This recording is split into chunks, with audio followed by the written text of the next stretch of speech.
Canada's water tax rumors. What's real and what it could mean, friends? There is growing discussion online about a possible Canadian water tax that could impact major beverage companies like Coca Cola and PepsiCo. But what is actually happening? First, Canada does not have a federal water export tax targeting US companies. Water management in Canada is largely provincial.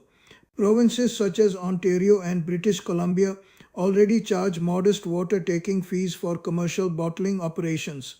These are environmental usage permits, not geopolitical tools. However, water is becoming politically sensitive. Climate pressures, drought conditions in parts of North America, and rising environmental activism have increased scrutiny of how multinational beverage companies extract groundwater. If provinces were to significantly increase extraction fees, the impact would likely be gradual rather than dramatic. For Coca Cola or PepsiCo, water itself is not the main cost driver. Packaging, transportation, sweetness, and marketing account for much larger expense shares. That said, even small cost increases can matter in a high volume, low margin business. If water taking fees rose sharply, companies could respond in three ways: absorb the cost and reduce margins, increase shelf prices slightly, or shift sourcing strategies. Investors sometimes react quickly to policy rumors. That is why beverage stocks may show volatility even before any formal legislation appears. Markets price expectations, not just confirmed laws. There is also a legal dimension.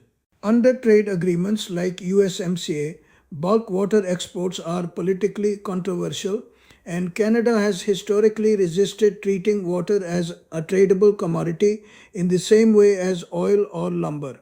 So far, there is no confirmed federal move to restrict water exports to the United States. But the broader conversation reflects something larger.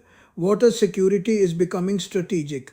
In the future, environmental regulation could tighten, but today's headlines appear more speculative than structural. For investors and consumers alike, the key is verification. Watch official provincial announcements, corporate earnings calls, and regulatory filings, not viral posts. Because when it comes to markets, rumor moves first, reality moves slower. If this really happens, Trump will know that he has a rival now in PM Mark Carney to counter his senseless move that too without making much noise.